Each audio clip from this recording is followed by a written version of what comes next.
tumawag daw sa Kongreso na pinahinto yung investigasyon. Kung maalala nyo, dahil nasasangkot sa smuggling, ang may hawak daw ay yung kapatid niya. Sino yun? Si Araneta. Then, yung kapatid niya. Martin Araneta. Totoo, yung pata-pata ni yung kung maalala nyo, si Lapid, yung broadcaster, announcer, si Percy Lapid, na napapaligiran ng mga sindikato ang gobyerno ni Marcos. Palubog na dahil nga napapaligiran ng sindikato. Anong sindikato? Sindikato ng sugal, sindikato ng drugs, sindikato ng smuggling, sindikato din daw ng drugs. After that, nung hinayag niyan, ilang linggo lang, pinatay siya.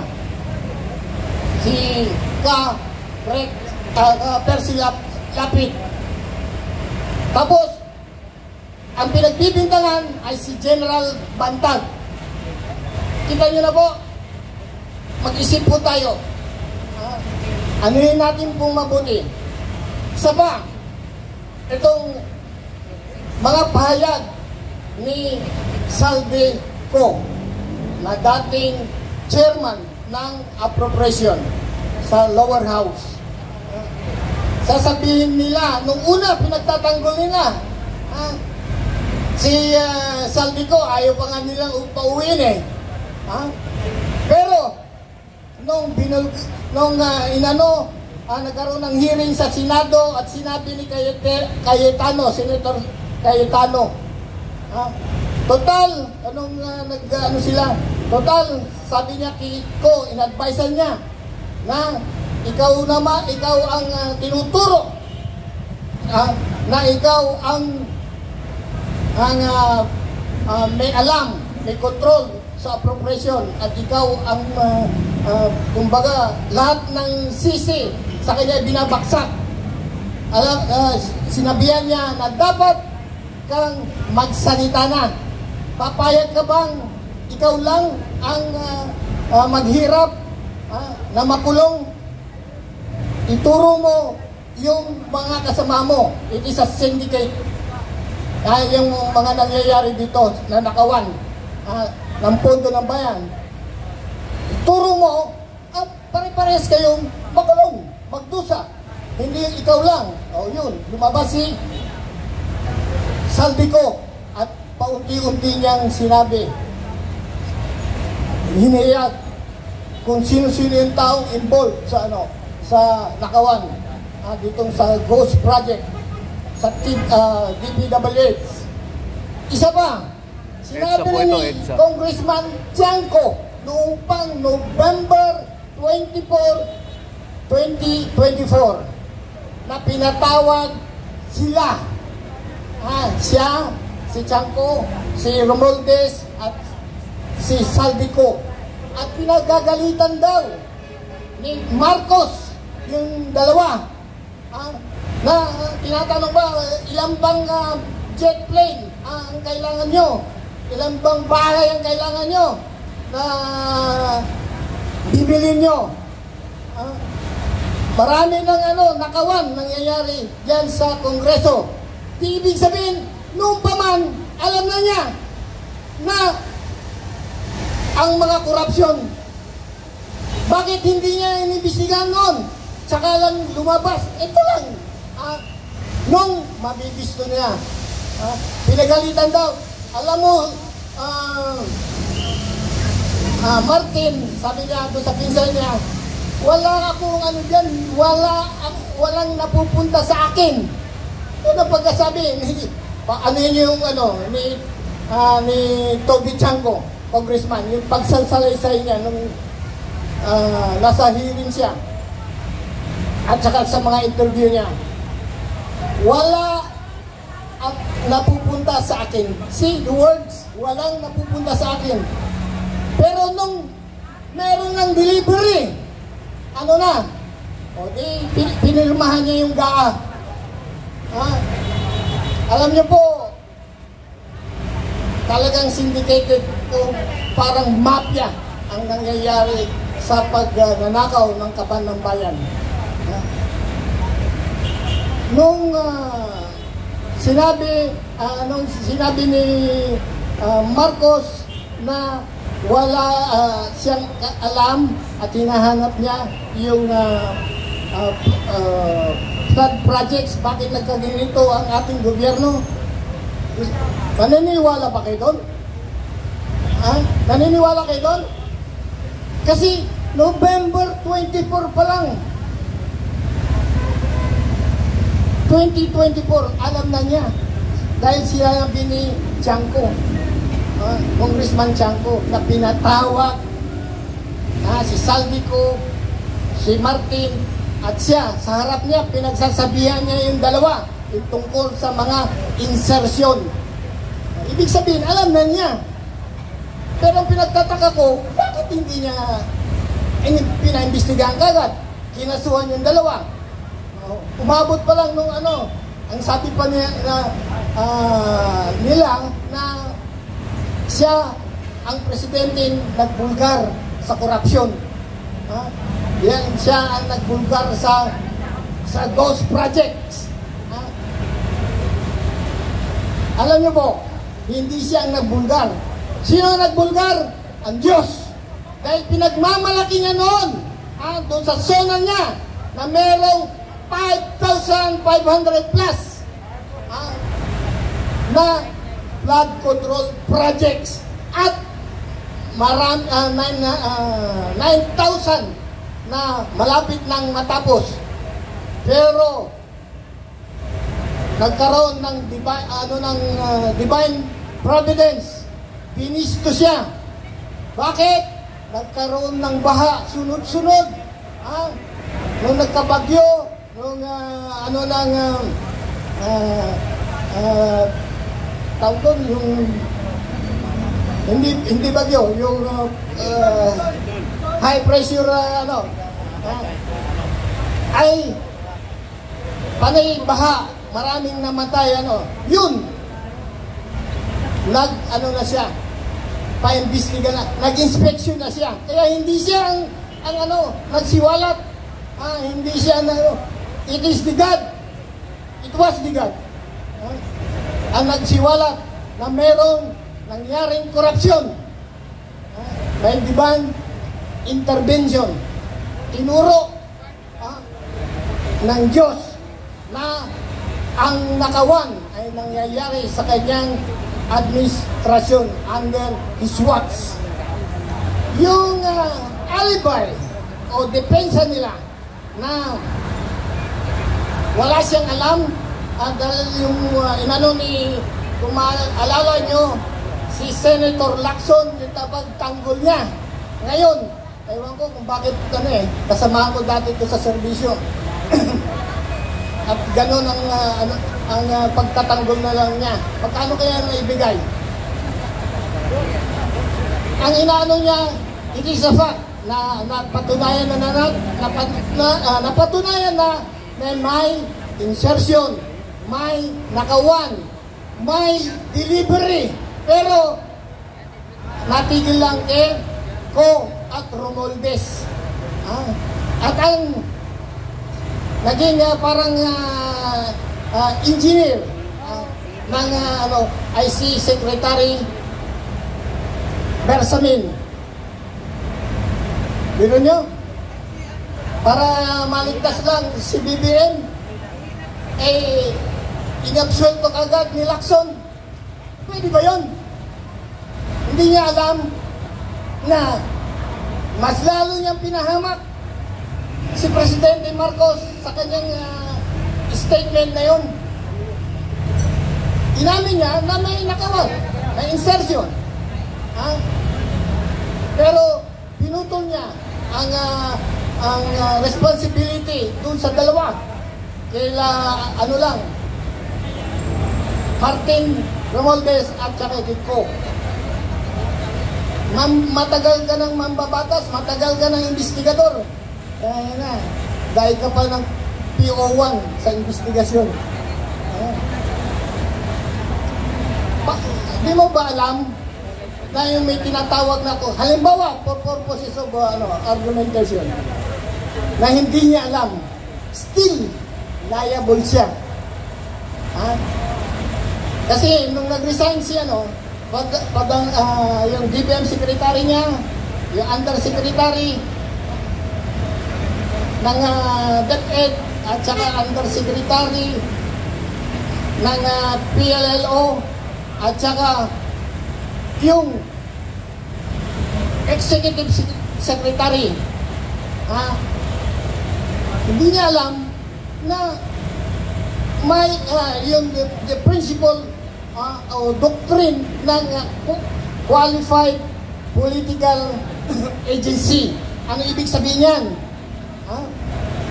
Yung undersecretary mo at saka yung secretary mo, kung ano man ang gawin yan, ay parang yan ang gawain ng presidente.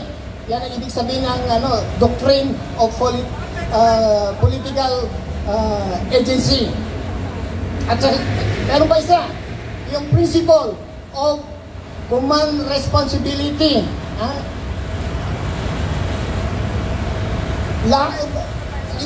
Parehas din ng political qualified agency. Yung alter ego ka ng presidente, yung secretaries at undersecretaries mo. Sasabihin, hindi ka makakaligtas. Kung halimbawa lang na wala kang alam, still you are liable. That is a criminal negligence po. Pero hindi ako naniniwala na hindi niya alam. Noong palang November 24, alam na niya na may nakawan. Dahil pinagsasabihan na niya yung pinsan niya at saka si Ko. Tsaka lang nung nagsalita na si Ko, pinuprotektahan pa rin niya si Romualdez. Pero nung lumabas ng issue na nung dire-diretso na ang ni Saldico doon sa video niya, iba ang timpla. Sinama na bigla si Romualdez. Yung ICI niya walang doon sa report nila na pinasa sa ombudsman, hindi naisali, nakasali man si Romualdez, pero inabsuel ko na walang direct evidence daw na makauugnay kay Romualdez. Sabi nila, yung salaysay daw ni Saldico sa video niya ay hearsay, wala tong probative value. Sabi ni Lacson kay Gali, eto po, hindi naman ako abogado, pero nag-aral po ako ng abogasya. Tapos ko po ang abogasya. Yung salaysay, kahit hindi ito in the form of affidavit, at ito ay nasa media or video, ito po ay isang exemption sa hearsay rule. Bakit? Ito po kasi ay ito po ay exempted dahil yung salaysay niya ay nag-incriminate sa sarili niya, sa sarili niyang interest, dahil pwede siyang kasuhan, it will result to a case against him. Kaya pwede po itong gawin ebidensya. Pero ang advice namin, ang advice ng abogado rin, sinabihan na mag-execute ng apostille affidavit kahit na hindi siya pumunta dito. sugsog sila ng sugsog ngayon na pauwiin si Iko. Sabi ni Presidente Marcos, umuwi ka rito. Huwag kang magtago. Andito ako, harapin mo ako, hindi ako nagtatago. Ay, siyempre, hindi ka nagtatago, ikaw presidente. Sira pala ulo mo eh.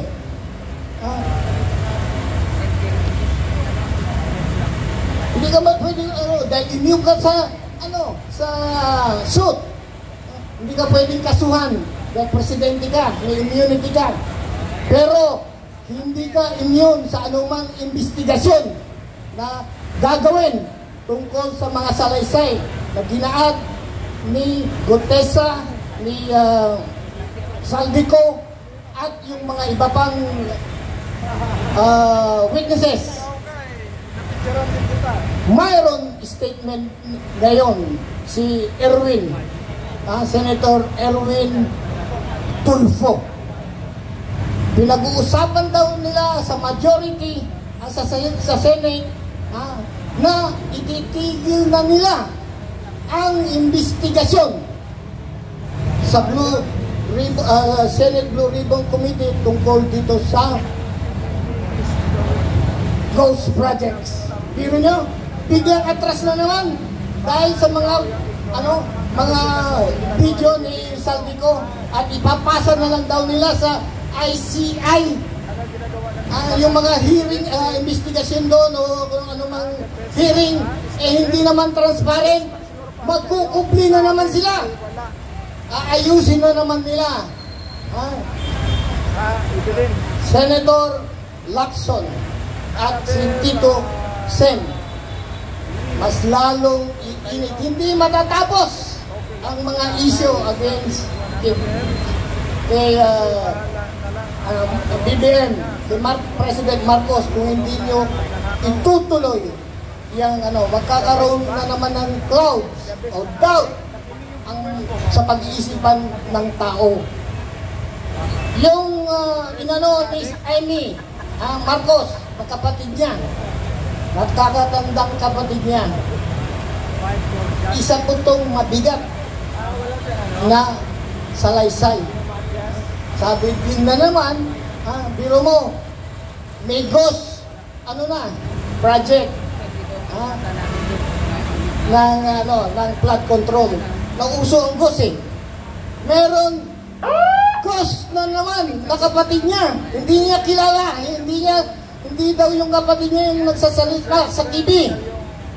Ito na naman, isa na naman ghost ang sinasabi niya.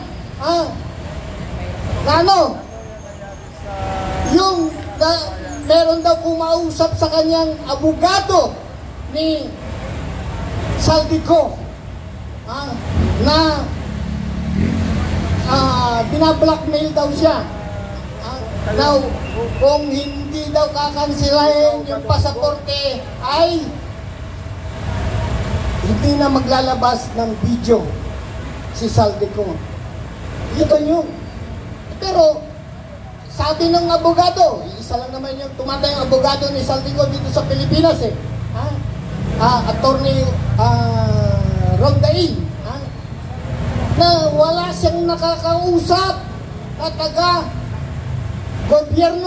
Nakita niyo yung pagsisinungaling na naman. Sino yun? Sino daw yun? Yung kumausap sa kanya, ay, multo na naman, ghost na naman. Naknampating, nauuso talagang ghost. Hindi na, kung analyze mo yung mga ni BBM, parang hindi na ata nasa matinong pag-isip. Kung ano-ano na lang alibay. Kaya dapat po maging matsyag tayo, mapanuri sa mga ginagawa. Kaya kailangan po, ako po ay isuring Ilocano. Galit sa akin ang mga ka-Ilocanohan ko sa bayan ko. Bakit ko daw kinakalaban si Marcos? Dahil Ilocano. Katulad din kay Amy, bakit daw niya yung kapatid niya? Hindi daw ito gawain ng isang kapatid, hindi ito gawain ng isang Pilipino. Hindi po.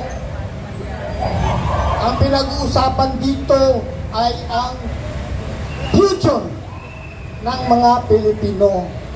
Future ng mga susunod na henerasyon. Hindi po pwede na magkaroon tayo ng isang presidente na nasisira na yata ang isip dahil lulong sa droga. Ngayon, para matapos din ang issue niyan, sabi ko nga sa akin, pag nakaka-encounter ako ng mga bakit kailangan magpa-drug test hindi mamamatay ang issue na siya ay isang addict kung hindi siya mismo ang magpapatunay. Hindi ka pribadong tao, presidente. Isa kang presidente. You are a public property. Yang posisyon na hinahawakan mo ay delikado. Magiging threat ka sa national security ng Pilipinas. Bakit? Adik eh. Pero pag hindi mo napatunayan na hindi ka adik, you are a threat to the national security. Bakit? Gumagamit ka ng mga illegal na gamot. Prohibited drugs. Illegal drugs. Saan ka kumukuha niyan? Kaya, papasok na naman na yung napapaligiran ka ng mga sindikato. Isipin niyo po, saan siya bibili ng illegal drugs? Diba? Alam mo mag-uutos siya doon lang sa sa kali-kali lang. No, I don't think so po. Kaya mag-isip-isip po tayo.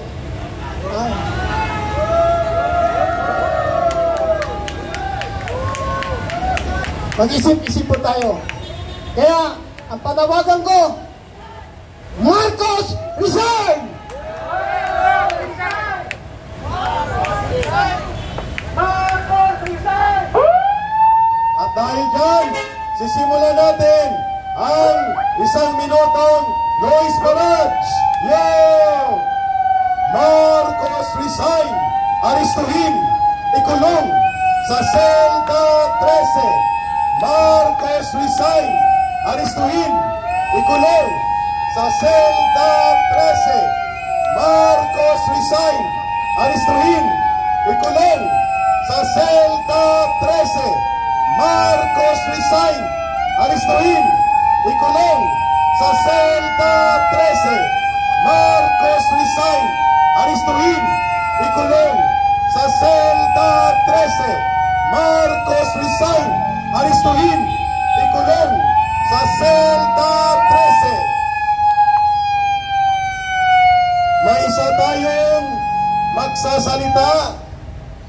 Ang gusto niya lang itawag sa kanya ay si Jacos. Pero ang tatay nito ay isang legend. Hindi ko na lang ipakilala. Si Jacos ay magsasalita bilang isang ordinaryong mamamayang Pilipino kung bakit ang presidente ang pinakadapat may pananagutan sa lahat ng pangyayari sa gobyerno at sa buong bansa. Palakpakan natin si Brother Jacos.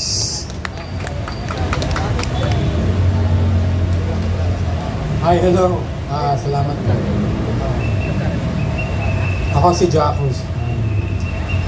Bilang ordinaryong mamamayan, marami na ring mga tanong sa aking isipan. Mula pa nung college ako, nakikita ko na yung trend na ginagawa ng ating gobyerno at ano yung sinasabi nila in public at ano yung talagang nakikita at nararamdaman natin bilang ordinaryong mamamayan. Marami ako ring issues nun, iba pa yung presidente, mga 90s. Kaya, until dumating sa puntong ito na actually first time kong mag-join ng rally. At maraming nadagdag sa aking isipan yung mga tanong. Pero yung pinaka-relevant siguro ngayon, nakikita naman natin at nararanasan natin yung current events sa Pilipinas ngayon. At ang pinaka-questionable sa ating sitwasyon ngayon ay yung accountability. Transparency, pwede na lang i-deny. Meron silang speaker sa House at saka sa Malacanang. Pero yung sinasabi nila, yun ba yung naoobserbahan natin sa ating experience araw-araw? Nakikita natin na hindi tugma yung kanilang sinasabi. So, ano yun? Okay lang ba na maging public liars sila? May pinag-aralan naman sila, nag-graduate sila sa mga universidad. Pero bakit hindi mahalaga sa kanila yung pagtatapat sa taong bayan, lalo na live sila sa Malacanang Press Corps, tapos alam nila puro sinungaling ang pinagsasasabi nila. Marami pa akong ibang mga tanong actually hindi ko na-prepare yung speech ko, biglaan lang. Isa sa mga tanong na nasa isipan ko is that si dating Pangulong Duterte ay wala naman talagang naging kaso dahil dinismiss ng Supreme Court. Pero bakit ang tagal niya doon sa ICC So ang natanong sa aking isipan is hindi ba yung illegal detention sobrang tagal na niya doon sa Hague, tapos hanggang ngayon hindi pa ma-approve nila yung accusations at kukumahog pa rin sila ng ebidensya. At yung sino ba yun, si Conte, yung attorney Conte Utak, bakit sa nilaki-laki ng bunganga niya yung ebidensya, bakit wala? Diba? Nakakagigil ano pa? Okay, so ngayon alam na ng ICC na na-drop na yung case against P. Duterte tungkol sa EJK. So anong ginagawa pa rin niya doon sa The Hague? Bakit? Di ba parang common sense lang na wala naman palang kaso, pauwi na lang natin si Tatay Diggs. Pero ang tanong, sa atin meron tayong common sense bakit yung ICC wala? Di ba ang gagaling nila?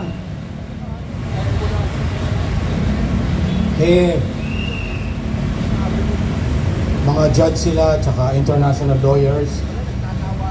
May pinag-aralan sila pero pagdating sa common sense, wala. Ano pa?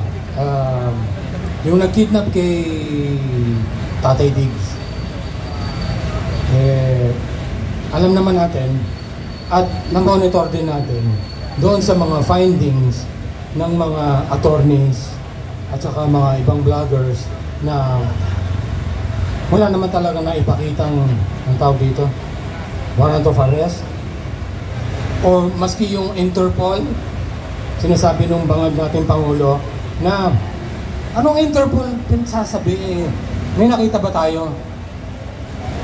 May piniresenta bang red notice doon sa Senate hearing? May pinakita bang warrant of arrest para kay Tatay Digong nung nag-Senate hearing si Senator Amy Marcos? Wala tayong nakita So, nasa yung common sense doon? Hindi ba napaka-illegal yung ginawa nila? So dapat, isa pang tanong, hindi kaya dapat bilisan din umaksyon ng Supreme Court tungkol doon sa bagay na ito, dahil the more na nadidelay, justice delayed, justice denied, Pero sana wag naman. Kasi co-equal branch of government yung Supreme Court. Pero bakit pagdating sa issue nito, masyadong mabagal or masyadong tahimik at parang hindi sila nanununguna sa paninindigan maski na co-equal branch of government sila.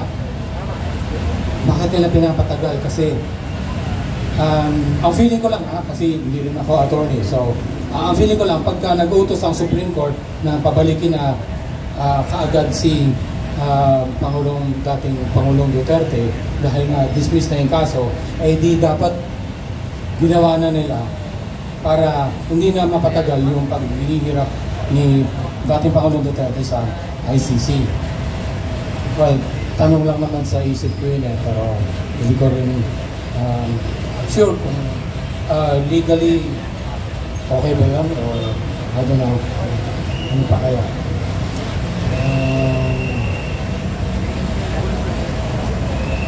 Well, medyo nervous na ako ngayon, may stage fright, so hindi ko na maalala yung ibang mga tanong sa aking isipan. Pero alam ko, mas marami pa yun bigla ko nakalimutan. Maraming salamat po sa inyong pakikinig. Okay, bro. Palakpakan natin si Brother Jacos, representing ang ordinaryong mamamayang Pilipino. Thank you, at be back November 30. And we like that kind. Groovy na groovy. Yes. Papakinggan natin ang isa pang advocate for environment.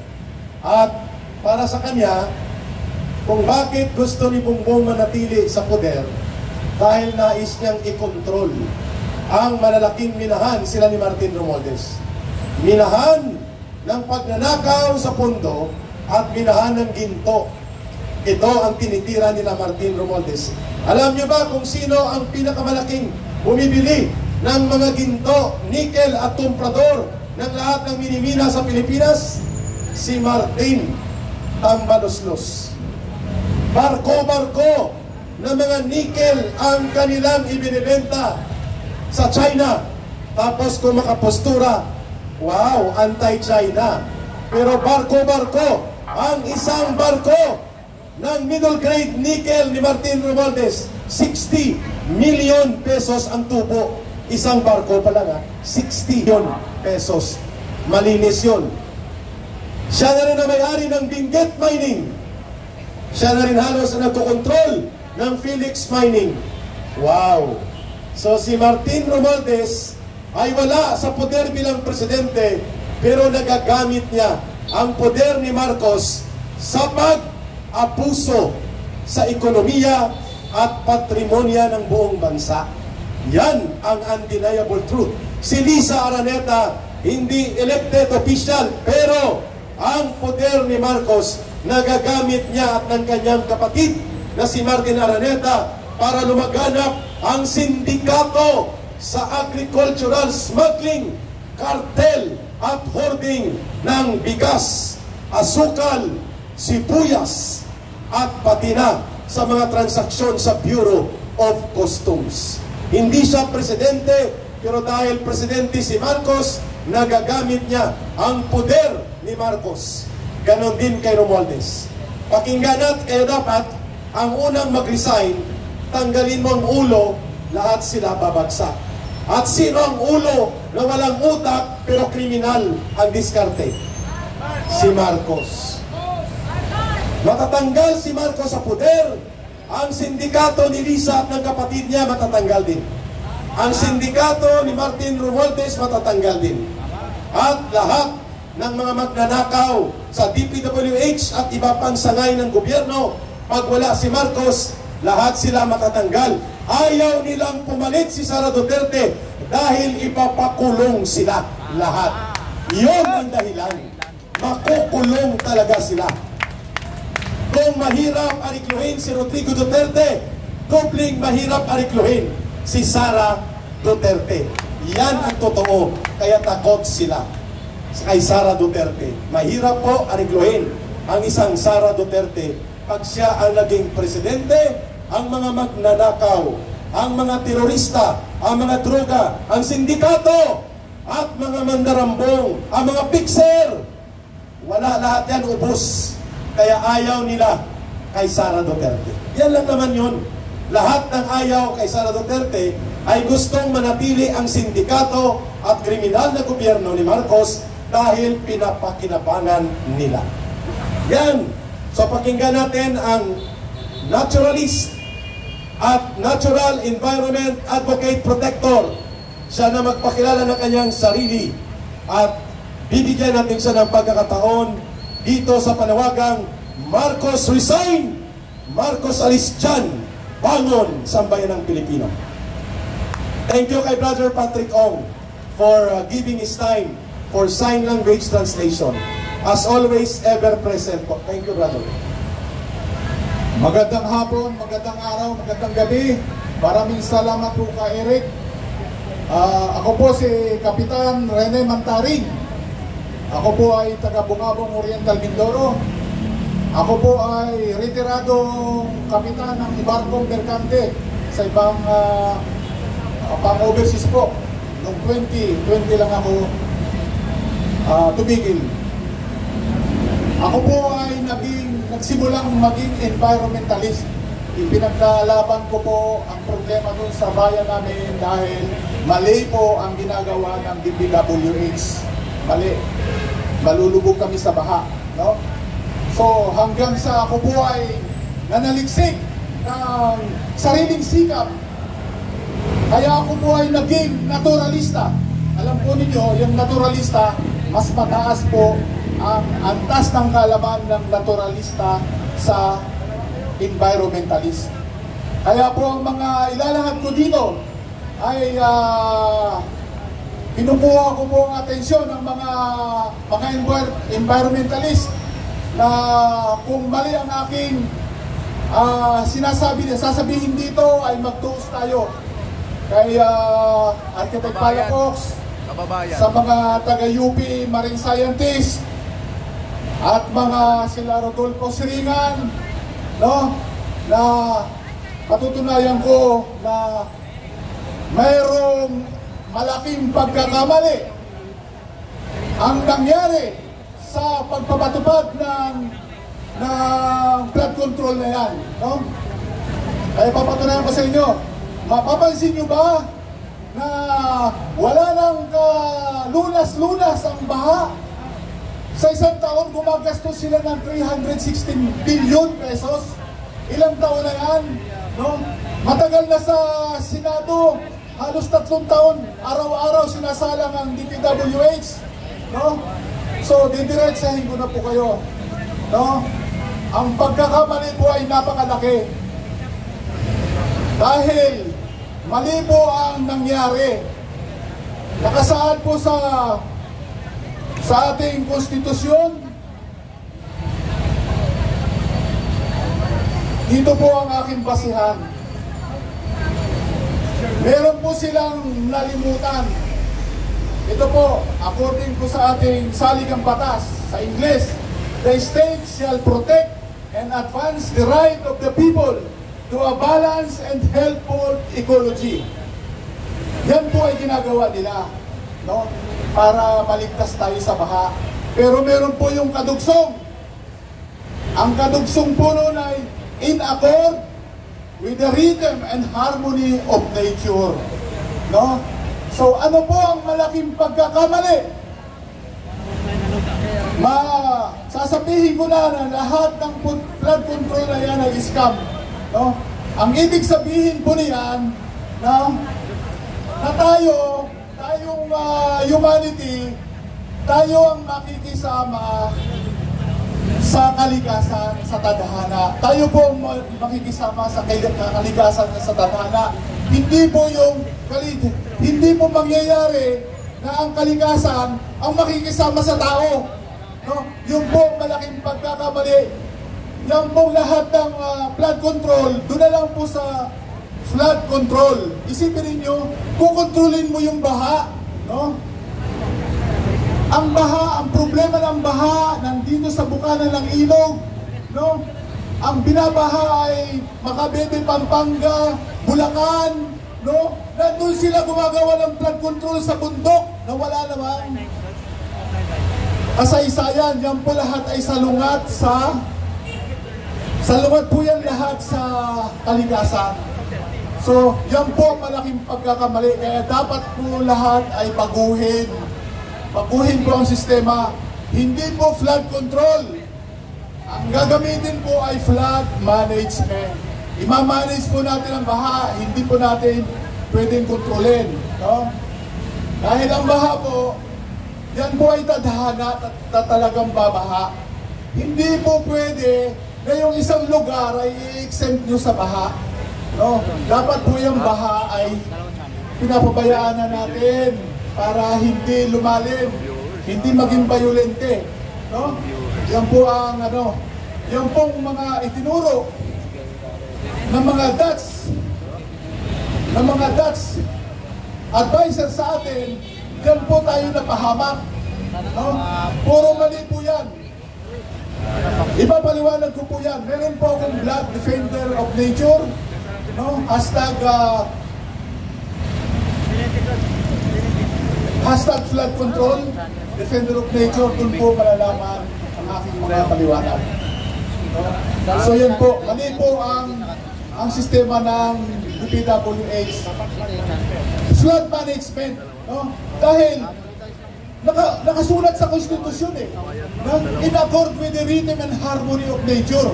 No? Ang ibig sabihin po noon, tayo ang makikisama sa baha, mag-a-adjust tayo sa baha. Hindi yung kukontrolin natin yung baha. Yan po napakalaking pagkakamali. No? Hindi po flood control, flood management. No? So, yan pong baha sa Bulacan, Pampanga, Macabebe, Masantol, Hagonoy. Simpleng-simple lang po ang solusyon dyan sa baha na yan. No? Ang baha niyan ay dahil lang sa dalawang bagay. Dahil sa pilabil ng palaisdaan. Hindi po dapat maging palaisdaan yan. No? Dahil yan ay flood. Yan ay daanan ng baha yan Hindi dapat. Ang nangyari dyan, nakaabot ako sa DPWH, nirereklamo ko doon na mali ang disenyo ng ilog. No? Biro niyo yung Pampanga River, ginawa ninyong kanal. Yung Pampanga River, itong Pasig River, yan po ay dead river. No? Hindi na po yan normal na ilog. Kasi ang Pampanga River, dapat ang normal na ilog ay maraming sanga sa papunta sa dagat. Marami po yung sanga. Oo, sige. Kay Marcos, pwede kong ito pong mga sinasabi ko na ito,